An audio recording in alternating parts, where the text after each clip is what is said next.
अस्सलामु अलैकुम वरहमतुल्लाहि वबरकातुहू।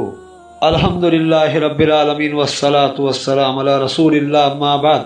मैं हूँ आसिफ इकबाल, सिविल इंजीनियर। आप इस वक्त सुन रहे हैं हमारे चैनल शम्म रिसालत की जानब से मुख्तसर सीरत नबी सल्लल्लाहु अलैहि वसल्लम की एपिसोड नंबर 43, किस्त नंबर 43, खैबर की तकसीम।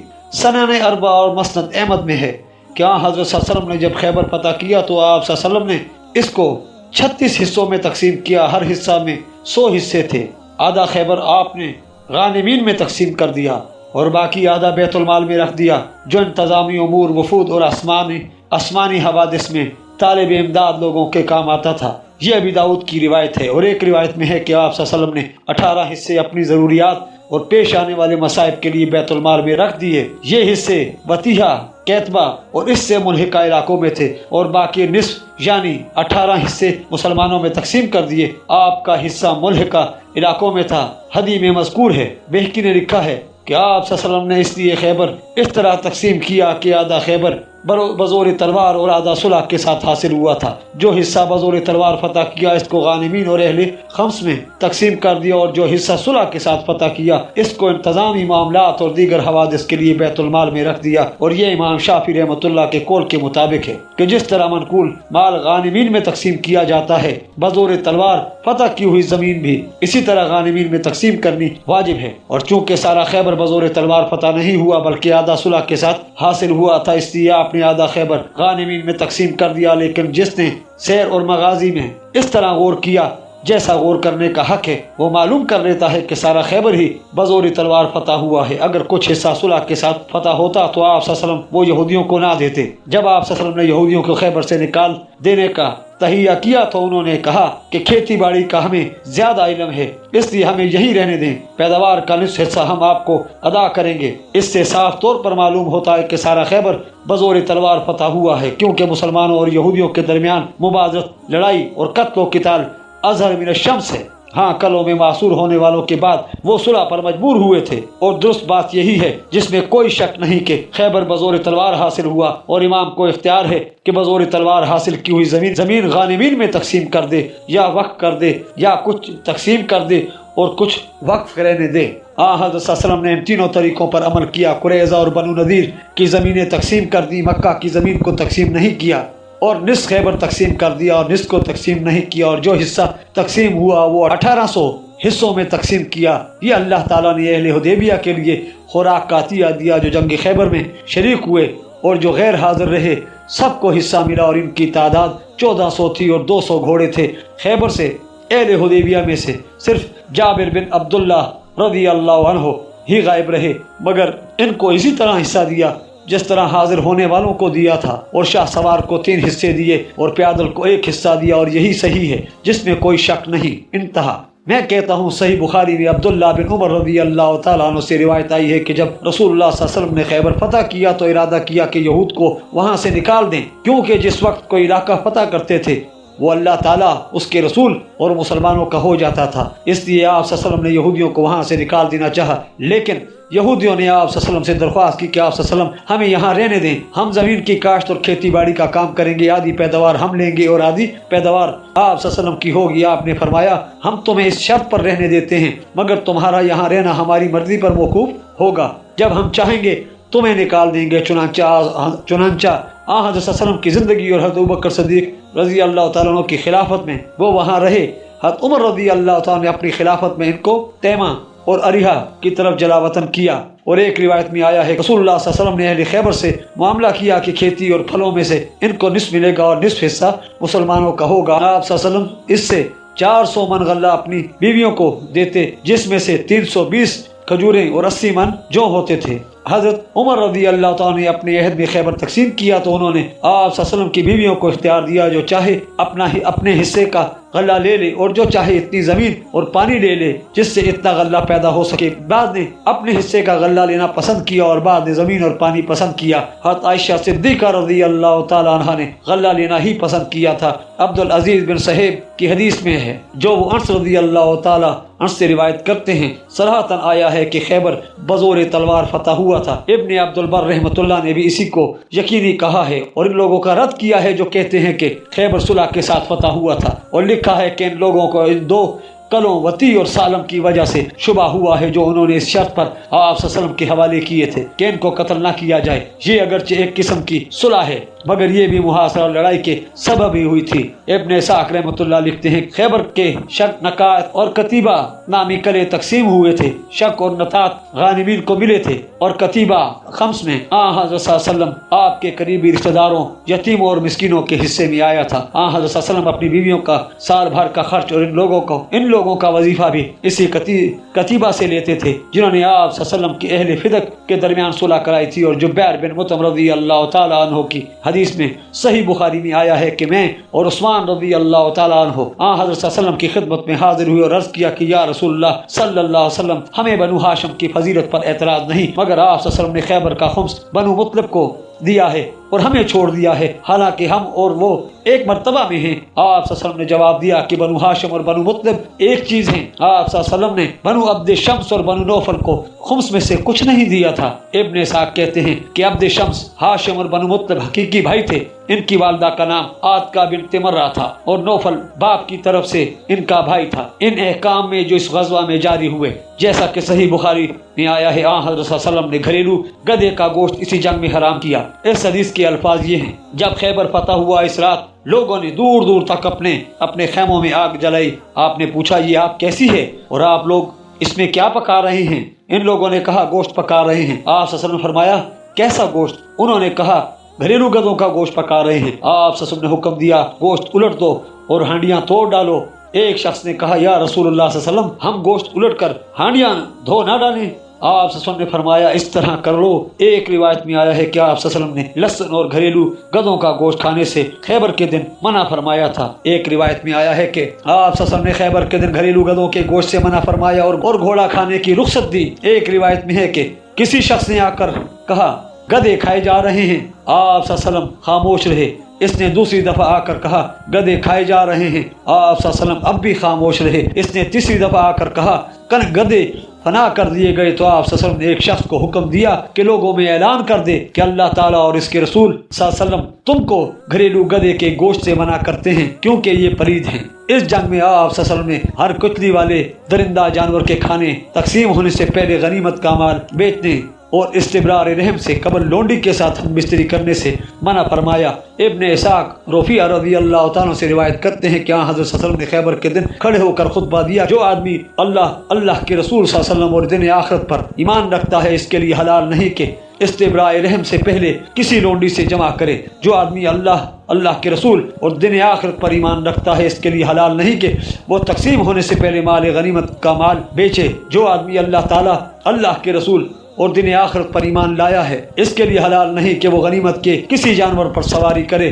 اور اس کو لاغر کرنے کے بعد غنیمت میں لوٹا دے۔ اور جو آدمی اللہ تعالیٰ کے رسول اور دن آخرت پر ایمان رکھتا ہے اس کے لیے حلال نہیں کہ وہ مسلمانوں کی غنیمت سے کوئی کپڑا پہنے اور اس کو پرانا کرنے کے بعد اس میں جمع کر دے۔ اور اسی جنگ میں سلام بن مشکم کی بیوی زینب بنت حارث نے حضرت صلی اللہ علیہ وسلم کو زہر دیا تھا۔ بخاری شریف میں حضرت ابو ہریرہ رضی اللہ تعالیٰ عنہ سے روایت ہے کہ جب خیبر فتح ہوا تو آپ صلی اللہ علیہ وسلم کو بکری کے گوشت میں زہر دیا گیا، الحدیث۔ اور اسی حدیث میں ہے کہ حضرت صلی اللہ علیہ وسلم نے یہودیوں سے پوچھا کیا تم نے اس بکری میں زہر ملایا ہے؟ انہوں نے کہا ہاں ملایا ہے۔ آپ صلی اللہ علیہ وسلم نے فرمایا کیوں ملایا ہے؟ بولے ہم نے اس ارادہ سے ملایا ہے کہ اگر آپ جھوٹے ہیں تو ہم آپ سے نجات پائیں گے، اور اگر آپ نبی ہیں تو آپ کو کوئی نقصان نہیں پہنچے گا۔ اور ابو داؤد میں جابر بن عبداللہ رضی اللہ تعالیٰ سے روایت آتی ہے کہ ایک یہودی عورت نے بھنی ہوئی بکری میں زہر ملایا اور رسول اکرم صلی اللہ علیہ وسلم کو تحفہ میں پیش کی۔ آپ صلی اللہ علیہ وسلم نے وہ بکری لے لی اور آپ صلی اللہ علیہ وسلم نے صحابہ کرام کی ایک جماعت نے اس سے کچھ گوشت کھایا۔ پھر رسول اکرم صلی اللہ علیہ وسلم نے بھی اپنے رفقا سے فرمایا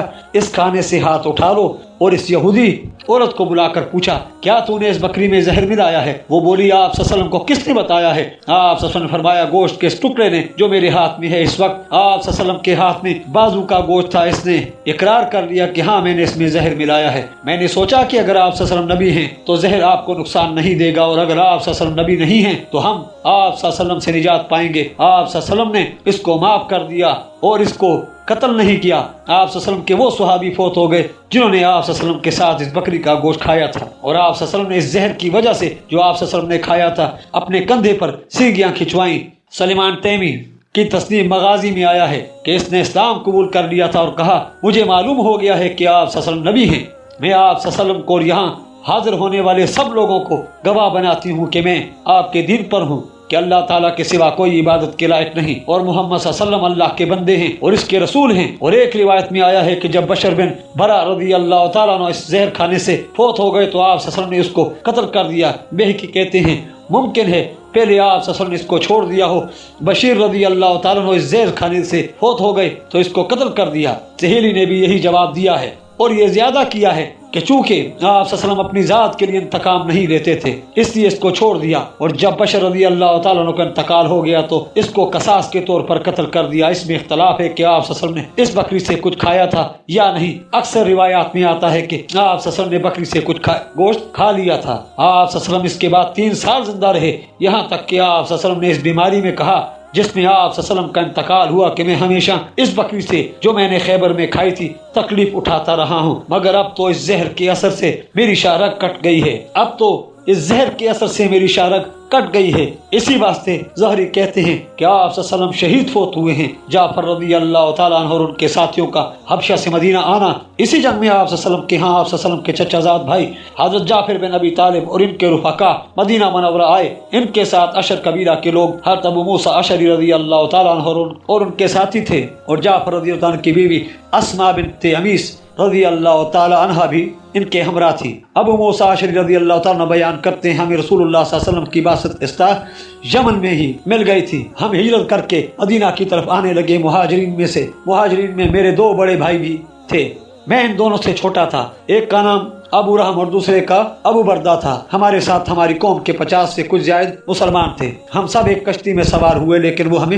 مدینہ منورہ لانے کے بجائے حبشہ میں لے گئی۔ وہاں ہماری ملاقات حضرت جعفر رضی اللہ تعالیٰ سے ہوئی۔ وہ کہنے لگے ہمیں رسول اللہ صلی اللہ علیہ وسلم نے یہاں بھیجا ہے اور یہاں رہنے کا حکم دیا ہے، تم بھی یہاں ٹھہر جاؤ، وقت آنے پر ہم سب مل کر چلیں گے۔ چنانچہ ہم وہیں ٹھہر گئے اور ان کے ساتھ مل کر آئے۔ ہم حضرت صلی اللہ علیہ وسلم کے پاس اس وقت پہنچے جب آپ صلی اللہ علیہ وسلم نے خیبر فتح کر لیا تھا۔ آپ صلی اللہ علیہ وسلم نے خیبر کی غنیمتوں میں سے ہمیں بھی حصہ دیا، مگر ہماری کشتی میں آنے والوں میں حضرت جعفر رضی اللہ تعالیٰ عنہ اور ان کے ساتھیوں کے بغیر آپ صلی اللہ علیہ وسلم نے کسی ایسے آدمی کو حصہ نہیں دیا جو فتح خیبر میں براہ راست شریک نہیں ہوا۔ کچھ لوگ کہتے تھے ہم نے تم سے پہلے ہجرت کی ہے اس لیے ہم تو اس کے تم سے زیادہ حقدار ہیں۔ اسماء بنت امیس رضی اللہ تعالیٰ عنہ حضرت صلی اللہ علیہ وسلم کی زوجہ حضرت حفصہ رضی اللہ تعالیٰ سے ملنے گئیں۔ اتفاقاً اس وقت حضرت عمر رضی اللہ تعالیٰ بھی آ گئے۔ انہوں نے پوچھا یہ کون ہیں؟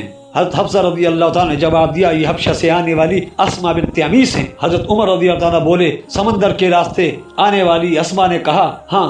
حضرت عمر رضی اللہ تعالیٰ نے کہا ہم نے ان سے پہلے ہجرت کی ہے اس لیے رسول اکرم صلی اللہ علیہ وسلم کی صحبت اور دوستی کے ہم زیادہ حقدار ہیں۔ اور وہ بولی بخدا ہرگز نہیں، آپ رسول اللہ صلی اللہ علیہ وسلم کے ساتھ رہتے تھے، آپ میں سے بھوکوں کو کھلاتے اور جاہلوں کو علم سکھاتے تھے، ہم سفر میں دور دراز اور ناپسندیدہ ملک میں رہتے تھے، یہ سب مصیبتیں ہم نے اللہ اور اس کے رسول کے لیے ہی جھیلی ہیں۔ خدا کی قسم میں جب تک رسول اللہ صلی اللہ علیہ وسلم سے آپ رضی اللہ تعالیٰ عنہ کی اس بات کی تحقیق نہ کر لوں گی، نہ کھانا کھاؤں گی، نہ پانی پیوں گی، بخدا میں نہ غلط بیان کروں گی اور نہ بڑھا چڑھا کر بات کروں گی۔ جب حضرت صلی اللہ علیہ وسلم تشریف لائے تو انہوں نے عرض کی یا رسول اللہ صلی اللہ علیہ وسلم عمر رضی اللہ تعالیٰ عنہ نے ایسا ایسا کہا ہے۔ آپ صلی اللہ علیہ وسلم نے فرمایا تم نے ان کو کیا جواب دیا ہے؟ انہوں نے کہا میں نے ان سے یہ کہا ہے کہ آپ صلی اللہ علیہ وسلم نے فرمایا وہ میری صحبت کے تم سے زیادہ مستحق نہیں، ان کے اور ان کے رفقا کے لیے ایک ہجرت ہے اور تم جہاز میں آنے والوں کے لیے 2 ہجرتیں ہیں۔ اسماء رضی اللہ تعالیٰ عنہ کہتی ہیں ابو موسیٰ رضی اللہ تعالیٰ عنہ کشتی میں دوسرے سوار لوگ مختلف گروہوں میں میرے پاس آتے اور مجھ سے یہ حدیث سننے کی خواہش کرتے تھے۔ خدا کی قسم وہ دنیا کی کسی چیز سے اتنا خوش نہ ہوتے تھے جتنا وہ اس حدیث کو سن کر خوش ہوتے تھے۔ ابو موسیٰ رضی اللہ تعالیٰ عنہ تو مجھ سے یہ حدیث دوبارہ سے بارہ سنتے تھے۔ اشریوں کا ذوق عبادت اور ان کا شوق جہاد۔ ابو موسیٰ رضی اللہ تعالیٰ سے روایت کرتے ہیں کہ رسول اللہ صلی اللہ علیہ وسلم نے فرمایا میں رات کو قرآن پڑھتے وقت اشر قبیلہ کے لوگوں کی آواز پہچانتا ہوں اور ان کے قرآن پڑھنے سے معلوم کر لیتا ہوں کہ وہ کہاں کہاں کھڑے ہیں، اگرچہ میں نے دن کو نہیں دیکھا کہ کہاں کہاں फरोकश हैं और इनमें से बाद इतने दलेर हैं कि जब दुश्मनों में बुज़दिली फरार के आसार देखते हैं तो उनसे कहते हैं ठहरो, मेरे भाइयों ने पैगाम भेजा है, ज़रा इनका इंतज़ार करो। बुखारी की हदीस है। इब्न हशाम अपनी सीरत में शोबी से रवायत करते हैं कि जब जाफ़र रज़ी अल्लाह ताला अन्हो हबशा से मदीना मनव्वरा आए तो आप सल्लल्लाहु अलैहि वसल्लम ने इनका इस्तकबाल किया, इनकी पेशानी को बोसा दिया और फरमाया, खुदा की कसम मैं फैसला नहीं कर सकता कि मुझे जाफ़र रज़ी अल्लाह ताला की आमद की ज़्यादा खुशी है या खैबर की फतह की। जब खैबर के माल तकसीम हुए तो मुसलमानों को पेट भर खाना नसीब हुआ और इनको वो फ़ायदा और खुशहाली मिली जो पहले हासिल नहीं थी। हत्ता कि हज़रत उमर रज़ी अल्लाह ताला फरमाया करते थे, हमें फतह खैबर के बाद ही पेट भर कर खाना मुयस्सर हुआ है। और हज़रत आयशा सिद्दीक़ा रज़ी अल्लाह ताला अन्हा फरमाती हैं, जब खैबर फतह हुआ तो हमने कहा अब हम पेट भर कर खजूरें खाएंगे। इसको इमाम बुखारी रहमतुल्लाह ने भी अपनी सही में जिक्र किया है। मूसा बिन उक़बा लिखते हैं बनु फ़ज़ारा एल खैबर की इमदाद के लिए आए थे। आप सल्लल्लाहु ने इनको पैगाम भेजा कि इनकी इमदाद न करो और वापस अपने घर चले जाओ, हम तुम्हें इसके बदला में खैबर का इतना इतना गल्ला दे देंगे। लेकिन उन्होंने आप सल्लल्लाहु की ये पेशकश ठुकरा दी। फिर जब अल्लाह ताला ने आप सल्लल्लाहु को अहले खैबर पर फतह अता फरमाई तो बनु फ़ज़ारा के लोग वहाँ थे, वो आप सल्लल्लाहु के पास आए और कहने लगे, आप सल्लल्लाहु ने हमसे जो वादा किया था इसे पूरा करें। आप सल्लल्लाहु ने फरमाया, अच्छा तुम्हें ज़ुल रकबा दिया? वो बोले, फिर हम आपसे लड़ेंगे। आप सल्लल्लाहु ने फरमाया, ज़रूर लड़ो और फलां जगह आ जाओ। लेकिन वो आपका ये जवाब सुनकर भाग खड़े हुए। वाक़दी ने कहा है, अबू मुस्लिम ने जो मुसलमान हो गए थे और मुखलिस मुसलमान थे बताया, जब हम अपने घरों की तरफ वापस चले एनिया बिन हसन हमें रास्ता से वापस ले आए। जब हम खैबर के करीब पिछली रात आराम के लिए उतरे तो हम पर खौफ तारी था। लेकिन एनिया ने कहा, मैंने आज रात ख्वाब देखा है कि जिसमें मुझे खैबर का एक पहाड़ ज़ुल रकबा दिया गया है। खुदा की कसम इसकी ताबीर ये है कि मैंने मोहम्मद सल्लल्लाहु अलैहि वसल्लम की गर्दन दबोच दी है। जब हम खैबर में पहुँचे तो एनिया को मालूम हुआ कि रसूलुल्लाह सल्लल्लाहु अलैहि वसल्लम ने खैबर फतह कर लिया है। वो आपके पास आया और कहने लगा, मोहम्मद सल्लल्लाहु अलैहि वसल्लम जो कुछ आपने मेरे हलीफों से छीना है वो वापस कर दें। मैं आप सल्लल्लाहु अलैहि वसल्लम से नहीं लड़ूंगा और वापस चला जाता हूँ। आप सल्लल्लाहु अलैहि वसल्लम ने फरमाया, झूठ बोलता है, तू तो जंग का बिगल बजता सुनकर अपने घर की तरफ भाग गया था। बोला, मोहम्मद सल्लल्लाहु अलैहि वसल्लम मुझे कुछ ना कुछ दें। आप सल्लल्लाहु अलैहि वसल्लम ने फरमाया, अच्छा तुझे ज़ुल रकबा दिया। बोला, ज़ुल रकबा क्या है? आप सल्लल्लाहु अलैहि वसल्लम ने फरमाया, वही पहाड़ जो तूने ख्वाब में देखा था और कहा था वो मुझे मिल गया है। ये जवाब सुनकर एनिया अपना सामू लेकर वापस चला गया। घर पहुंचा तो हारिस बिन औफ इसके पास आया और कहा, क्या मैंने नहीं कहा था कि तेरा और तेरी बात का कोई वजन नहीं? खुदा की कसम मोहम्मद सल्लल्लाहु अलैहि वसल्लम मशरिक और मगरिब के दरमियानी सारी दुनिया पर गालिब आएंगे। हमें यहूदी ये बात बताया करते थे। मैं शहादत देता हूँ कि मैंने अबू राफ़े सलाम बिन अबिल हुकैक से सुना है। वो कहता था, नबूवत की वजह से हम मोहम्मद सल्लल्लाहु अलैहि वसल्लम पर महज इसलिए हसद करते हैं कि वो मूसा और हारून की औलाद से निकल गए हैं, मुरसिल है। लेकिन यहूद मेरी बात नहीं सुनते। वो हमें 2 दफ़ा ज़बह करेंगे, एक दफ़ा मदीना में और दूसरी दफ़ा यहाँ खैबर में। हारिस कहता है, मैंने सलाम से पूछा, क्या वो सारी दुनिया पर छा जाएंगे? बोला, हाँ, इस तौरात की कसम जो मूसा अलैहिस्सलाम पर उतारी गई है। लेकिन मैं पसंद नहीं करता कि मोहम्मद सल्लल्लाहु अलैहि वसल्लम के बारे में मेरी ये राय यहूदियों को मालूम हो। अबू हुरैरा रज़ी अल्लाह तआला अन्हु की हिजरत हल्का बगोश इस्लाम होने के बाद अबू हुरैरा रज़ी अल्लाह तआला अन्हु मदीना मुनव्वरा आ गए और सुबह की नमाज सबा बिन अरफता रज़ी अल्लाह तआला अन्हु के पीछे पड़ी।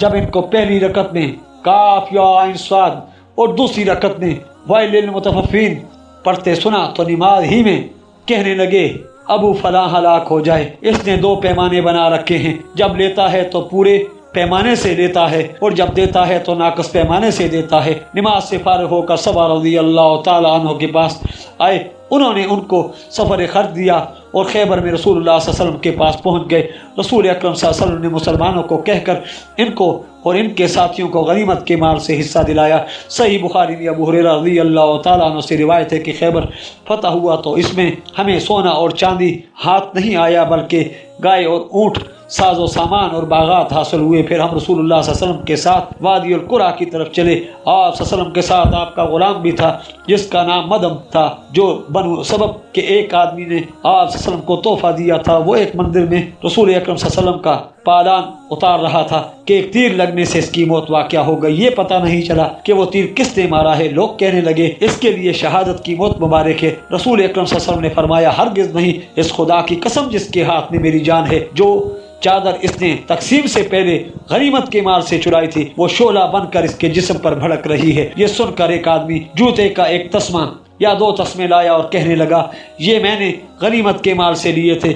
आप सल्लल्लाहु अलैहि वसल्लम ने फरमाया ये एक या दो तस्मे आग के हैं। हदी में लिखा है वहाँ रसूलुल्लाह सल्लल्लाहु अलैहि वसल्लम ने मैदान जंग में सहाबा इकराम रज़ी अल्लाह तआला अजमाइन की सफ बंदी की। आप सल्लल्लाहु अलैहि वसल्लम ने अपना झंडा साद बिन इबादा रज़ी अल्लाह तआला को दिया और एक झंडा हबाब बिन मंजर, सहल बिन हनीफ और इबाद बिन बशीर रज़ी अल्लाह तआला को दिया। फिर यहूदियों को इस्लाम की दावत दी और इनको बताया कि अगर वो हल्का बगोश इस्लाम हो जाएंगे तो अपनी जानों और मालों को महफूज कर लेंगे और इनका हिसाब अल्लाह ताला पर होगा। लेकिन दावत कबूल करने के बजाय उन्होंने जंग पसंद की और इनमें से एक आदमी मैदान जंग में आकर चैलेंज करने लगा। इसके मुकाबला में हज़रत ज़ुबैर रज़ी अल्लाह तआला आए और इसको दाखिल फिन्नार किया। फिर एक और आदमी निकला, इसको हज़रत अली रज़ी अल्लाह तआला ने कत्ल किया। इसी तरह एक एक करके इनके 11 आदमी कत्ल हो गए। हर आदमी के कत्ल के बाद आप सल्लल्लाहु अलैहि वसल्लम इनको दावत देते। इस तरह नमाज से फारग होकर भी आप सल्लल्लाहु अलैहि वसल्लम इनको इस्लाम कबूल करने, अल्लाह और इसके रसूल पर ईमान लाने की दावत देते, मगर उन्होंने दावत कबूल न की और शाम के वक्त तक लड़ाई होती रही। दूसरे दिन अलल सुबह फिर जंग शुरू हुई, मगर सूरज बकदर एक नेज़े के बुलंद हुआ तो इनको शिकस्त हो गई और आप सल्लल्लाहु अलैहि वसल्लम ने इस शहर को बज़ोर तलवार फतह कर लिया और बहुत सा साजो सामान मुसलमानों के हाथ लगा, जिसको हस्बे दस्तूर इनमें तकसीम कर दिया गया। हज़रत सल्लल्लाहु अलैहि वसल्लम वादी अल कुरा में 4 दिन रहे। गैर मनकूल ज़मीन और बागात के अलावा सारा माल और मता सहाबा इकराम रज़ी अल्लाह तआला अजमाइन में तकसीम कर दिया और ज़मीन और बागात यहूदियों को बटाई पर दे दिए। जब तैमा के यहूदियों को पता चला कि हज़रत सल्लल्लाहु अलैहि वसल्लम ने खैबर फिदक और वादी अल कुरा के यहूदियों से पटाई पर सुलह कर ली है तो उन्होंने भी इसी तरह आप सल्लल्लाहु अलैहि वसल्लम से पटाई पर सुलह कर ली और अपने घरों में पहले की तरह आबाद रहे। हज़रत उमर रज़ी अल्लाह ने अपनी खिलाफत में अहले खैबर और अहले फिदक को जिलावतन कर दिया और वादी अल कुरा और तैमा के यहूदियों को बदस्तूर अपने घरों में आबाद रहने दिया। दूसरों ने कहा है कि हज़रत उमर रज़ी अल्लाह ने इनको इसलिए निकाला कि हज़रत सल्लल्लाहु अलैहि वसल्लम ने अपनी मर्दल मौत में फरमाया था जज़ीरतुल अरब में मसावी कुव्वत के साथ 2 दिन जमा नहीं हो सकते और तहकीक करने पर यह बात पाया सबूत तक पहुंच गई थी। इसके साथ ही हमारी आज की एपिसोड इख्तिताम पजीर होती है। मिलते हैं इंशाअल्लाह नेक्स्ट एपिसोड में। आप हमारे चैनल को सब्सक्राइब कीजिए, वीडियो को लाइक कीजिए, कमेंट्स में अपने कीमती आरा से आगाह कीजिए। अल्लाह हाफ़िज़।